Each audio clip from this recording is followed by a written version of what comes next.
We all have facades, and as human beings, we all live with different masks on top of ourselves. We hide things from people. We want to put our best foot forward. And we want to show people the highlights of our lives instead of showing the actual us. And oftentimes we live our entire lives not knowing who we actually are. And the same goes with social media. And that's the one thing that I disagree with a lot of people when they say that, oh, social media is all bad because everybody is putting their highlights on there.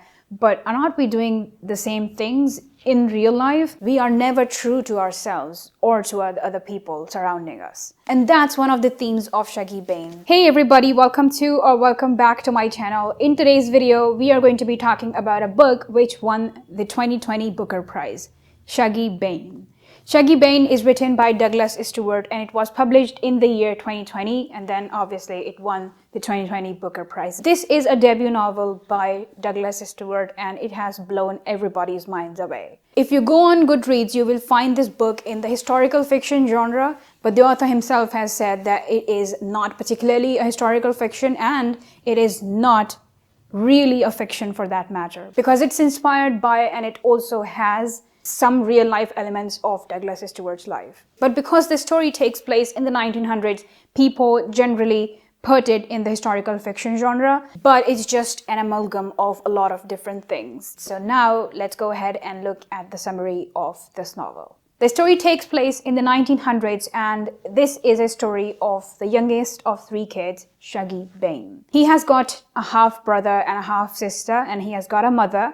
And then he has also got a father, obviously, but he is an absent father. The story of Shuggie Bain takes place in Scotland and specifically in Glasgow, but he moves to a lot of different places throughout the entire novel. They move a lot. The novel revolves around the life of Shuggie Bain and how he deals with a lot of things and what happens in his life, especially in his childhood. He gets bullied a lot for a lot of different things. It's a story of his life.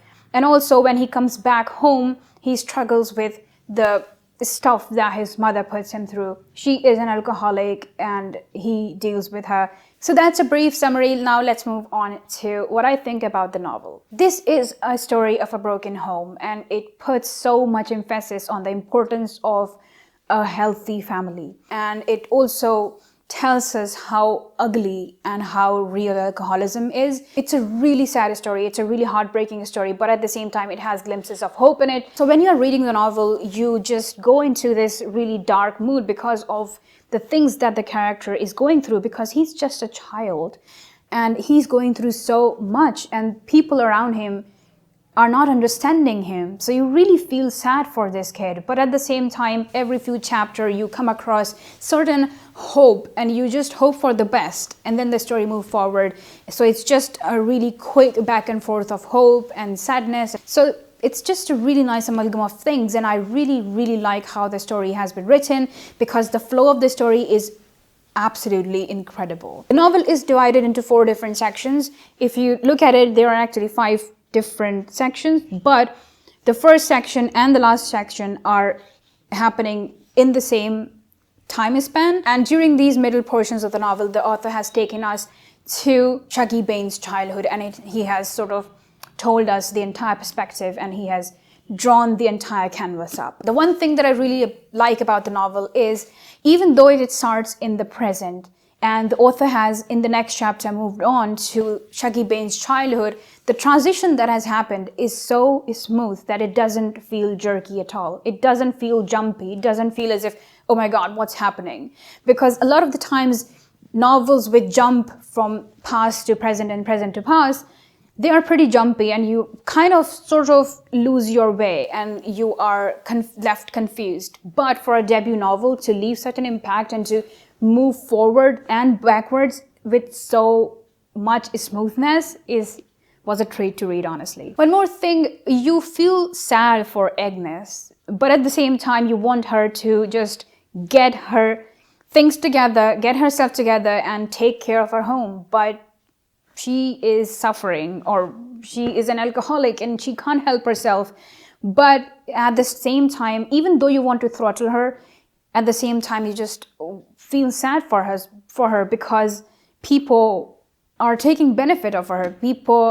But at the same time, she is an adult, so she should understand these things and move on with her life. And then she wasn't working, and I was like, the half of the novel I was just screaming my head off, please start working. So it's a pretty heartbreaking story because it's a story of a kid who wants to live life, who is confused as to why these things are happening to him and not to other people, why he is going through so many things, and especially why he's getting bullied because he doesn't like something, because he doesn't want to play football or whatever, and people are just bullying him. Let's move on to the pros and cons. Among other things, I obviously like the way this novel has been written.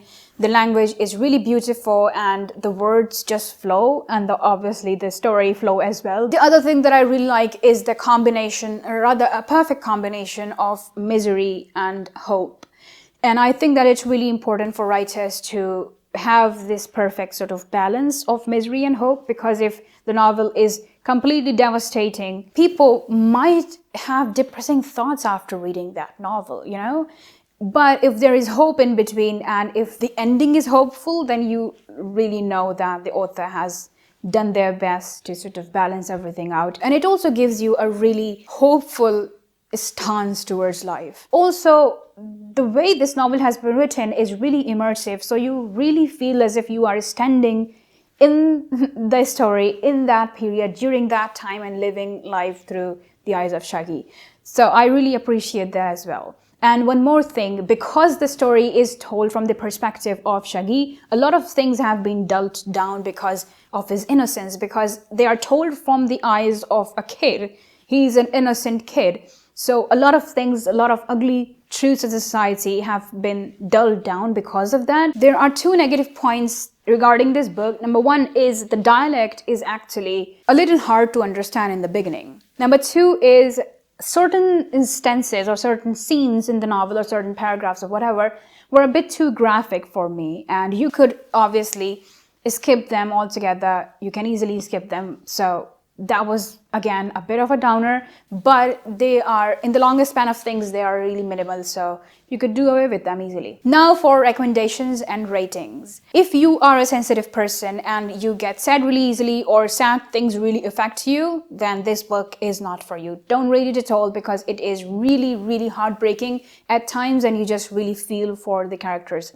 So if those things affect you, just don't read it. And if you are immune to those things, then definitely go ahead and grab a copy and read it. You will definitely have a time of your life reading this, because it's beautiful. For rating, I am giving it 4 out of 5.